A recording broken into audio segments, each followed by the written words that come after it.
미술에서 희소성의 가치는 어떻게 보세요?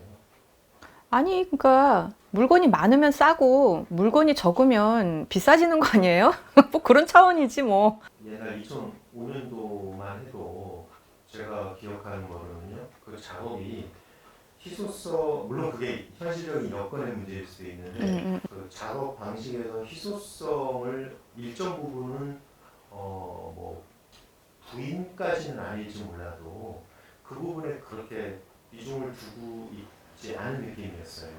쿨하게 작품을 뜯어서 버리시는 장면도 있었고요. 표현의 어떤 세세한 방식, 쓰는 재료 이런 것들이 희소성을 조금 무심한, 근데 그때와 지금을 비교해 보면 제가 볼 때는 좀 차이가 있거든요. 그때는 일단 설치였고, 설치 같은 경우에는 그 장소를 고려해서 작업을 하잖아요.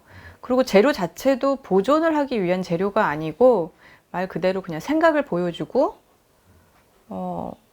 태도를 보여주는 작업이었기 때문에 희소성이라고 얘기할 수가 없고, 그건 아예 파는 것 자체가 좀 불가능한 작업이었고요. 이제 생각이 남고 이제 영상이 남고 사진이 남는 거죠, 기록이. 근데 이제 페인팅은 달라요.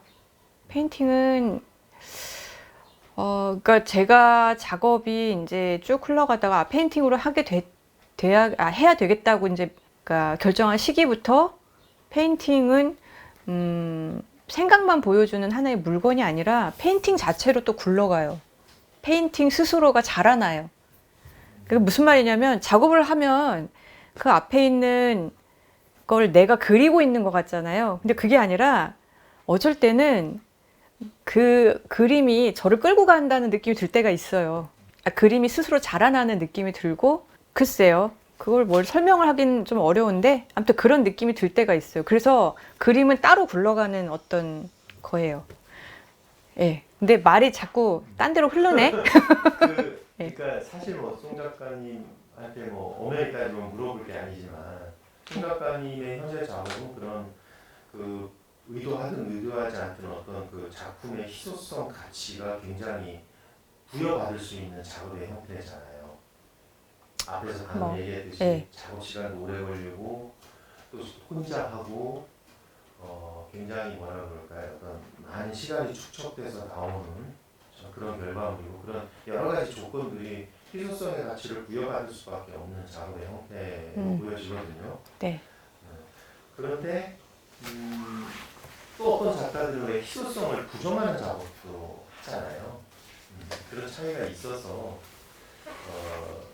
송 작가님의 견해를 여쭤보는 거죠. 그리고 또 하나가 왜 미술이 계속 이제 변화하니까 뭐 어떤 한편의 또 흐름에서는 왜 희소성이 완전히 부정된, 부정이라는 게 사실 뭐 어떤 거부한다기보다는 어떤 뭔가 이렇게 그냥 자연스러운 변화, 최근에 뭐 NFT 같은 거 이런 것들을 굉장히 막 적극적으로 활용하는 또 작가나 작품의 예가 있지 않습니까? 뭐 그런 것 때문에 여쭤보는 건데 그런 게 어떻게 변할 거라고 혹시 좀 추측을 해보신 적 있어요? 앞으로의 미술의 변화. 만약에 그러니까 제가 사진 작업을 계속 여태까지 계속 쭉 이어왔다거나 네. 아니면 뭐 영상 쪽으로 조금 더 이렇게 드립답하는 작업을 했다거나 그랬다면 NFT에 되게 민감하게 반응했을지도 몰라요. 왜냐면 이제 그것이 보여지는 형태의 변화잖아요. 또 그걸 받아들이는 관객들이 일단 디지털 이미지에 너무 이렇게 이미 된 상태에서 이제 그거를 소유하겠다는 뭐 약간 그런 욕망하고 이렇게 만나서 그런 NFT 같은 것도 그렇고 또 뭐 사진에서 보여주는 어떤 디지털 이미지도 그렇고 그냥 이렇게 이제 저는 이제 페인팅을 하는 작가니까 확실히 거리가 좀 멀구나 하는 생각이 들어요. 페인팅은 확실히. 그리고 특히나 그 애니메이션처럼 이렇게 단색으로 이렇게 검은 선 안에 이렇게 색깔이 딱딱딱 들어가는 작업이 아니잖아요, 저는. 말 그대로 그런 거를 계속 거부하면서 그림을 그리고 있잖아요. 경계도 계속 이어서 그리고 뭐 그라데이션도 굉장히 넓은 면을 아주 섬세하게 이렇게 준다든지 그게 디지털화 되면 되게 납작해지면서 잘 보여지지 않거든요. 제 작업은 NFT에 적합한 작업이 아닌 거예요. 근데 아무튼 페인팅은 확실히 그 NFT에 화되는 거는 어렵다고 생각이 들어요. 된다 그래도 되게 억지스러울 거예요. 그러니까요. 근데 흥미로운 건 약간 저도 좀 기이하게 보이는 게 뭐냐면 이거를 왜 NFT로 작업을 옮기지 싶은 것들을 되게 더 하고 있다는 거죠. 극단적인 예가 저 작년인가 저 지인이 모네 그림을 NFT로 딱 2개 나왔는데 2천만 원이라는 거예요. 그래서 그걸 하나 살까 생각하는데 어떠냐고 저한테 물어보는 거예요. 난 잘 모른다. 그냥 국내에 우리 작가들 그냥 이거 오리지널 작업들 좋은 거 많으니까 그 돈이면 그거 살 수 있으니까 그걸 사면 어떨까 뭐 이렇게 말하고 그러면서도 저도 웃긴 게 여전히 추천하기가 뭐한 이유가 2개라는 게 하나면 또 뭐 좀 해봐 이러겠는데 2개라니까 그러니까 무슨 얘기냐면 2개면 되게 조금 나온 건데요. 근데 어쨌든 하나가 아니니까 네. NFT라는 것이 어떠한 그 희소성을 부정하는 출발 같았는데 결국은 희소성에 의존한 방식으로 네. 가고 있다는 것이죠. 저는 그게 좀 희한하다는 생각이 들어요. 아직은 저도 잘 납득이 안 돼요. 솔직히 말해서 NFT라는 게 납득이 안 되고 별로 납득하고 싶지도 않고 저 입장은 그렇고요. 그러니까 그게 돈이 된다 이제 이렇게 생각을 해서 이렇게 하시는 분들은 이제 그게 목적이니까 그렇게 하시면 되는 것 같고요. 저는 아직 제가 납득이 안 되는데 그렇잖아요. 뭐 예술적 또는 네. 문학적 뭐 이렇게 얘기를 한다면 그렇게 볼 때는 좀 부정적으로 보세요. 그냥 다른 차원인 것 같아요. 왜냐하면 개념 미술 같은 경우에는 생각 자체가 되게 중요한 요소잖아요.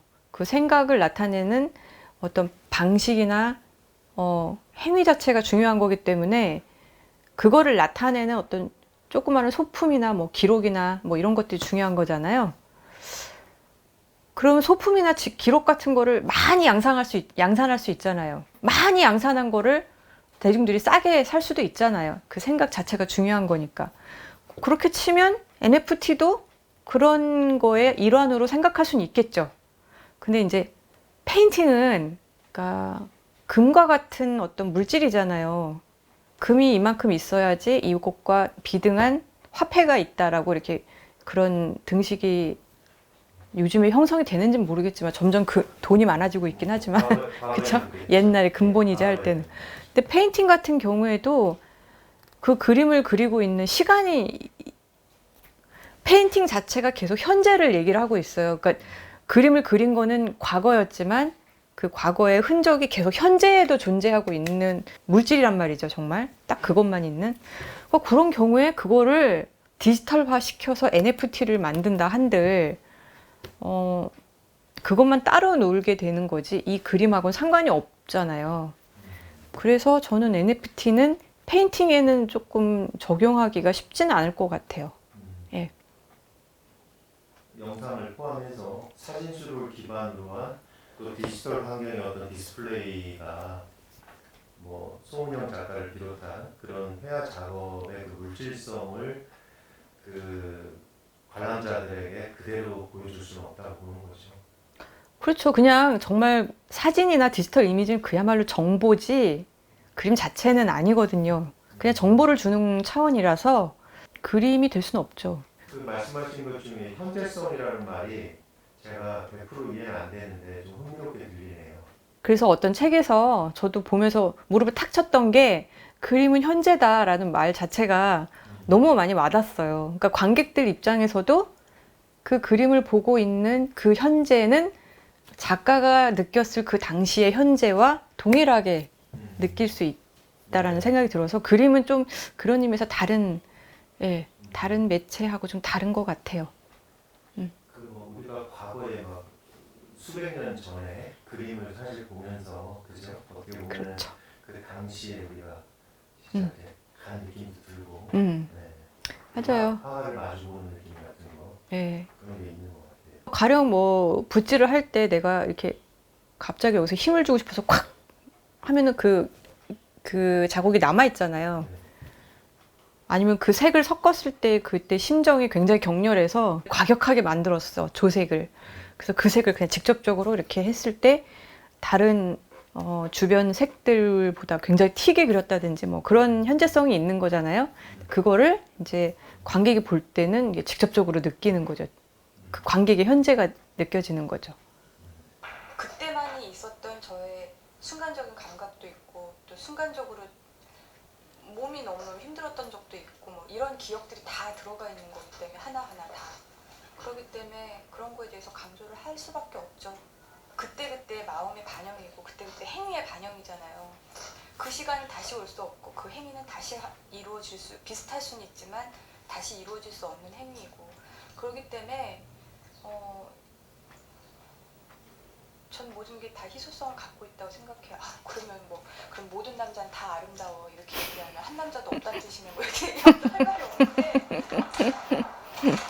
그러게 할 말이 없네. 지금 현재성이라는 말을 쓰셨는데 그러네. 여기서는 좀 그걸 풀어서 그때만에 있었던 네, 뭐 어떤 그러네. 그때의 감각, 기억 뭐 이렇게 얘기하신 거 좀 진일보 했네요. 근데- 전문 용어 썼네. 근데 저는 작업이 틀린데도 네. 의견이 비슷하네요. 네, 굉장히 비슷하시네. 아, 근데 그때 그 작업이요. 그러니까 희소성이라기보다는 네. 그러니까 그때의 시간을 표면에 남기는